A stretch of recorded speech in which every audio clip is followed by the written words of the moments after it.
دنوں تک روئے، اللہ کرے امتی بھی کبھی کبھی حضور کی یاد میں روئے۔ ایک تو یہ ہماری محفلیں ہیں نا جن میں مجبور کر دیتا ہے خطیب، واعظ، نعت خواں، تو مجبوراً بھی سبحان اللہ کہنی پڑتی ہے۔ کاش کبھی گھر میں بیٹھے بیٹھے بھی دل کرے اور ہم کسی نعت خواں کے دروازے پہ اسپیشل جا کے دستک دیں اور اسے کہیں دل بڑا پریشان ہے، مدینے والے کی کوئی نعت تو سنا۔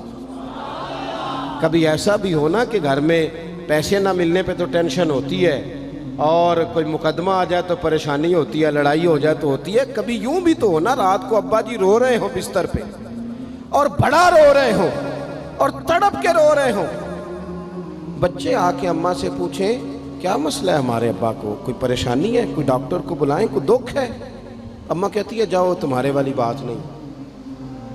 بچے اصرار کر کے کہتے ہیں نہیں اماں بتا تو صحیح مسئلہ کیا ہے؟ تو اماں ٹھنڈی آہ بھر کے کہتی ہے پتر تمہارے باپ کو نا نبی پاک کا مدینہ یاد آتا ہے، جنوں ویکھ کے ٹھردیاں اکھیاں نے تے جنوں ویکھ کے ٹھردا سینہ ہے، ربا تیری ساری خدائی چ ایک ہی تے شہر مدینہ ہے۔ پیسے جتنے آگے جی انہیں بڑے نے انہاں سٹیو تہاڈی مہربانی، اسی کڈی سمجھدار قوم آ، پہلے آپ ہی کھلاری دینے پھر آپ ہی کٹھی کری دینے۔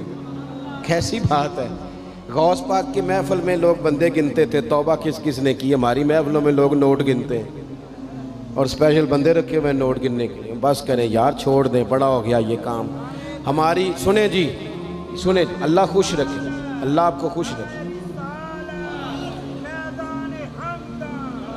اور میرے بھائی اللہ جزات، سنیں ہمیں جو کچھ دین نے دے دیا ہے وہ ہماری اوقات سے پہلے ہی بڑا زیادہ ہے، تو یہ نوٹ چھوڑ تو یہ تو بات ہی پیچھے رہ گئی ہے۔ سانو تخت ہزارے دی لوڑ کی ہے، نالے کی لگے شہر بمول دے نال، اسی اپنی بال کے سیکنے ہیں، سانو کی لگے کسی اور دے نال۔ یہ چھوڑ دیں یہ کام، یہ کوئی اتنا مناسب نہیں لگتا۔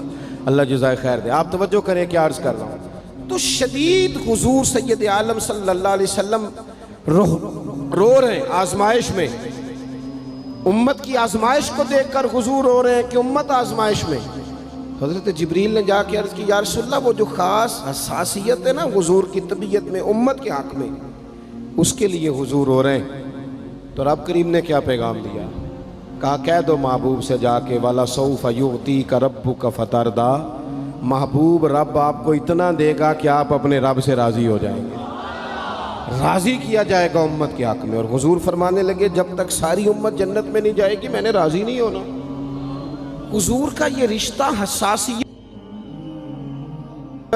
چونکہ ہمارے پاس تو اب ہم بعض دفعہ لگتا ہے کہ زیادہ عالم ہو گئے لوگ، تو ہماری دیواروں پر نا، اسکولوں کی دیواروں پر انگریزوں کے قول بھی اب لکھے ہوئے ہیں، تو کئی دفعہ پوچھنے کو دل کرتا ہے انتظامیہ سے کہ حدیثیں ساری یاد ہو گئی ہیں بچوں کو، جو تمہیں اب قولوں کی ضرورت پڑ گئی وہ بھی غیروں کے اقوال تک تم آ گئے ہو۔ اس قوم کو تم نے حضور کے فرامین سارے سنا لیے۔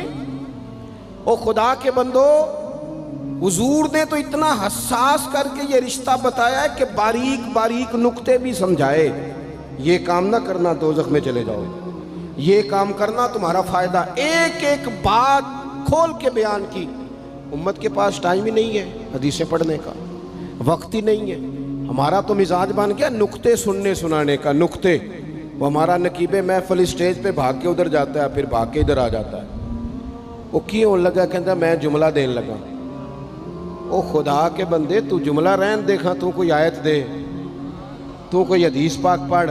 وہ پھر وہ بعض اوقات میں تو چونکہ کمزور سا بندہ ہوں تو وہ جب 50 کو دفعہ کہتے ہیں نا تیار ہو جو جملہ دین لگا، تو ایسے لگتا ہے جملہ نہیں آئے گا کوئی ایٹم بم بھی آئے گا۔ بھائی تو دے دے جو تو نے دینا، اتنا پریشان تو کس بات کا ہو گیا؟ اور پھر سارے ہی کہہ رہے ہیں جتنے آئے، نقیب، نعت خواں، خطیب، سب کہہ رہے ہیں سارا قرآن حضور کی تعریف ہے۔ تو پھر پڑھنا چاہ رہا ہے تو بھی تو پڑھ، کوئی بھی نہیں رہا، کہی جا رہا ہے۔ اپنی زندگی کے اندر حضور نے جو ہمیں اسباق دیے، جمعے والے دن ٹائم پہ مسجد جایا کرو۔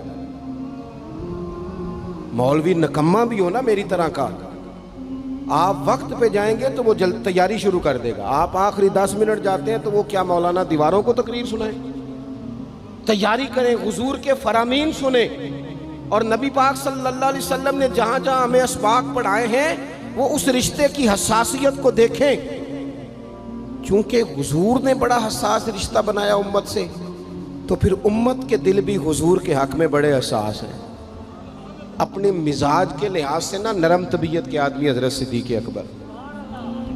کچھ لوگ نرم ہوتے ہیں نا بیچارے، جو گیا مان لی، جو گیا مان لی، ان کو لوگ تنگ بھی بڑا کرتے ہیں۔ یہ بھی میں آپ کو بتا رہا ہوں۔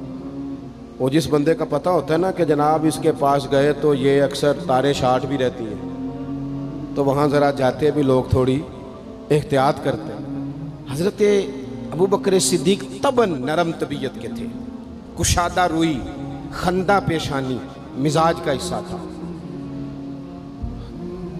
وہ دیر تک صبر کرنے کے عادی تھے، لیکن ایک دن ان کے والد آئے جناب ابو قحافہ رضی اللہ تعالیٰ عنہ، بعد میں انہوں نے کلمہ پڑھا۔ وہ ایک دن حضور کی بارگاہ میں شکایت لے کے آئے۔ اب کسی اس بندے کی شکایت آ جائے نا جس کی توقع نہ ہو، جس سے توقع نہ ہو۔ کسی نے کہا تھا نا کہ تجھ سے شکوہ نہیں بے وفائی کا، پر تجھ سے امید بے تحاشا تھی۔ تیرے اوپر امیدیں بڑی تھیں، تو نے یہ جو کام کیا نا یہ تھوڑا عجیب لگا ہے، تجھے نہیں کرنا چاہیے تھا۔ کوئی اور کر دیتا تو چلو بات اتنی سخت نہیں تھی، تجھے نہیں کرنی چاہیے تھی، تیری بنتی نہیں تھی۔ حضرت صدیق اکبر طبی طور پر نرم آدمی، لیکن ان کے والد آئے حضور کی بارگاہ میں، اور بزرگ ہیں اور نابینا ہیں اور لاٹھی تھامے ہو، اور انہوں نے بڑی عجیب بات کی، کہا یا رسول اللہ حد ہو گئی، آج تو ابو بکر صدیق نے مجھے تھپڑ مارا ہے، تھپڑ مارا ہے۔ یہ ابھی وہ مسلمان نہیں تھے، شکایت آئی، کریم محبوب علیہ السلام کے گرد جتنے لوگ کھڑے تھے محو حیرت ہو گئے کہ ابو بکر صدیق یہ کام کریں گے۔ حضور نے فرمایا بلاؤ نا جناب صدیق کو۔ حاضر بارگاہ ہو گئے، ہاتھ باندھے، نظر جھکائی ہے۔ حضور نے فرمایا ابو بکر لوگوں کو تو یقین ہی نہیں آ رہا، تم نے تھپڑ مارا باپ کو؟ خاموش کھڑے، خاموش۔ کریم نے فرمایا ابو بکر سن رہے ہو میں نے کیا کہا، باپ کو مارا ہے؟ چپ کھڑے۔ تیسری دفعہ حضور نے فرمایا بولتے کیوں نہیں؟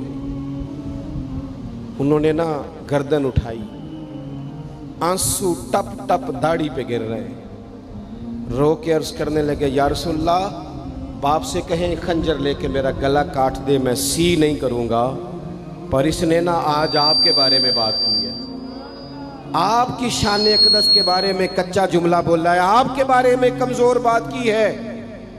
یا رسول اللہ میں سارا کچھ سہ سکتا ہوں، پر آپ کا اور میرا رشتہ، حضور آپ کی اور میری بات، تن تندور تے ہڈیاں بالن، اسی ہاواں نال تپایا، کپ کپ مکیاں پیڑے کیتے، اتوں عشق پلیتھن لایا، تن دا سالن تے من دی ہانڈی، لون صبر دا پایا، غلام فریدہ میں ساری تیری، تینوں وجہ یقین نہیں آیا؟